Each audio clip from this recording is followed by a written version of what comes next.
Thank you, Gordon.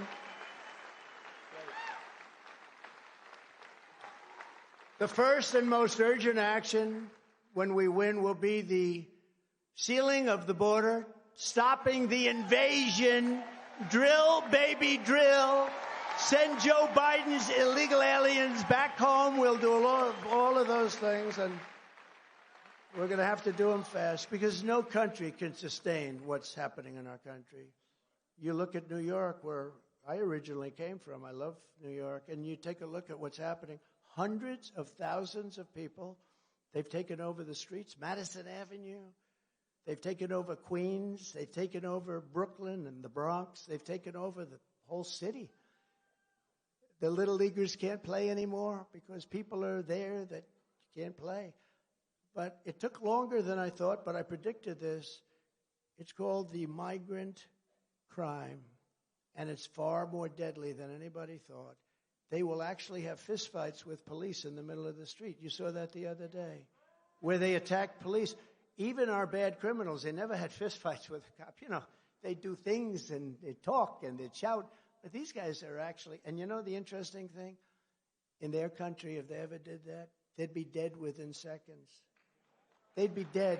I know where they come from. I know the people that run those countries. I know the presidents and the dictators. I know every one of them. Some are dictators, some are prime ministers. But they're tough guys. They're tough guys. And those thugs that gave the middle finger to our police and then started fighting them and actually threw two of them down and started beating the hell out of them, although they fought back bravely, the two. But these are tough people, and they know that in their country they'd be dead within minutes. They would be dead as a doornail within minutes. And so they came over here. So it took a long time, but now it's talking. Now you're seeing it. It's migrant crime. It's a new category of crime. And I wanted to call it Biden migrant crime, but it's too long. So we just call it migrant crime. We have a new category, migrant crime, and it's going to be more severe than violent crime and crime as we knew it, because we have millions and millions of people, and they came from prisons and jails. They came from mental institutions and insane asylums. No, they're not the same thing. An insane asylum is a mental institution on steroids, okay? It's Silence of the Lambs, okay? You know that. Hannibal Lecter. They're all being deposited into our country, and then you have terrorists, and then you have drugs, and then you have human traffickers, and they're coming over at levels never seen before. We've never seen anything like this. 3 years ago, we had the safest and most secure border in U.S. history. We ended catch and release, except when it was catch and release in Mexico. We had catch and release in our country. We built 571 miles of border wall, far more than I said I was going to build, and I couldn't get the damn thing through Paul Ryan. He stopped at Paul Ryan, a super rhino. He's a super rhino. I couldn't get it through Paul Ryan. Mitch McConnell. They said, sir, if you wait till next year. I said, you sure? They said, don't forget I had never done this stuff before. You know, I'm the president, and these guys are bullshitting me. They said, sir, if you would just sign this budget and wait, next year we'll put it. And then next year came. I said, where's my wall? They said, sir, we're not going to be able to get it. You know, in the meantime, they give trillions of dollars to the Democrats for the Green New Scam. So what I did is I approved the military, and I took it out of the military. That's how I built it. I built the wall through the military. And the military, by the way, the Army Corps of Engineers did a great job. But I built it through 571 miles and 200 miles ready to go. It was laying there ready to be installed. It would have been 3 weeks. The entire thing would have been double what I promised. And then we had the rigged election, and they said, we don't want to build the wall. We don't want to build it. And I said, you know, they really do want open walls. I figured it was maybe just talk. I said, they really want an open border. Nobody could understand it. They really want an open border. And that's when it began. And that's when our country had really, because we can drill. We have more energy. We have more liquid gold than any other country. We can drill. We can do all of these things. But we have a problem because we have, by the time this guy, trying to be nice, but I don't have to be nice anymore because He indicted me. But I'm trying to be nice anyway.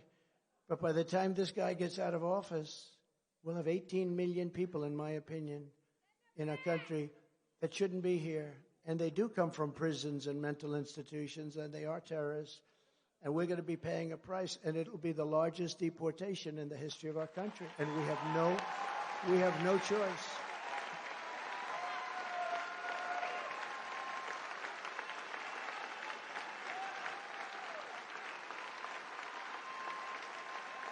And it's not a nice thing to say, and I hate to say it. And those clowns in the media will say, oh, he's so mean. He said, no, they're killing our people. They're killing our country. They're killing our people. We have no choice.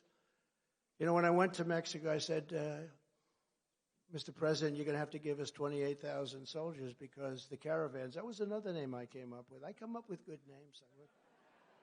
Longtime politicians come to see me, sir, could you give a name to my opponent? I said, how long are you a politician? 28 years, sir. You can't come up with your own names, but I do.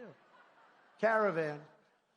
But I went to the president of Mexico. I said, they're coming through your country, and thousands of people in these caravans. They have one coming up now, supposedly 25,000 people. They're going to walk right into our country. We have no idea who the hell they are. But it started with Honduras. It started with El Salvador. They just started, but now we're equal opportunity. We have every country. We have countries that, honestly, nobody has ever heard of. We have languages coming into our country. We don't have one instructor in our entire nation that can speak that language. These are languages. It's the craziest thing. They have languages that nobody in this country has ever heard of. It's a very horrible thing. I said to the president of Mexico, you're going to have to give us 28,000 soldiers free of charge. No, Donald, I will not do that. I will not do that. I cannot do that. And I said, no, you will, I promise. Are you going to do it? No, I will not do it. I said, listen, you and I friends, I really like him a lot. So I said, let's not you and I. Just give me a negotiator because I don't want to do this with you. And he said, I will do that. And he sent me this very handsome guy, so handsome, so beautifully dressed. In fact, I asked him for the name of his tailor. Then when I found out how much he paid for the suit, I said, forget it, keep it. But he was a handsome devil. And I said, listen, you're going to have to do a few things. You're going to have to give me 28,000 soldiers. You know, Tom Homan was up before. He's fantastic.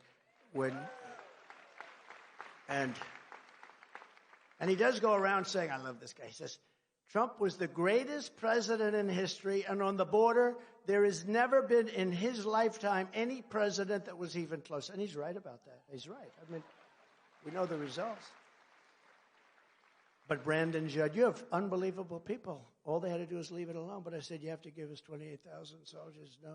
Then the new guy comes in, the representative. Yes, sir, what can I do? Now, I asked Tom Homan, Brandon Judd, and a person from the State Department, a wonderful woman. She's been there for over 20 years. She's covered Mexico for over 20 years. She knew it, and she was competent. She was good. She wasn't a good negotiator. And I said, what would you like? Give me your I want a top 10 list. Well, sir, we'd like a remain in Mexico, but we've been trying to get that for years. You won't be able to get that, and you won't be able to get a catch and release in Mexico. You know, we have catch and release, and we catch a criminal and we release him in our country. I said, no. Catch and release is fine in Mexico. Title 42, that's with the sick people and with the children. You've got to get the children back to their parents. All of these things, they gave me a list. But they thought they were wasting time. It was a list of 10 things, tough things. Just ask Tijuana if they were tough. Tijuana became one of the largest cities in the world all of a sudden. They said, what the hell is going on? So this guy comes in, and I say, look, number one, I want 28,000 soldiers free of charge. And he goes, we're not going to do that. We're not doing it. He thought I was crazy, by the way. I said, oh, no, you're going to do it, 100%. No, we're not going to do it. I said, you're going to do it. I guarantee you, you're going to do it. He goes, no way. I said, way. And he said, we will not do that, sir. We will not do that. I said, here's what else you're going to do. Remain in Mexico. Nobody comes into our country until they're checked at the border. You're going to do remain in Mexico. You're going to do catch and release into Mexico, not into our country. You're going to do all sorts of things. You know, we had a lot of medical problems. People were coming in deathly sick with a disease, highly contagious disease.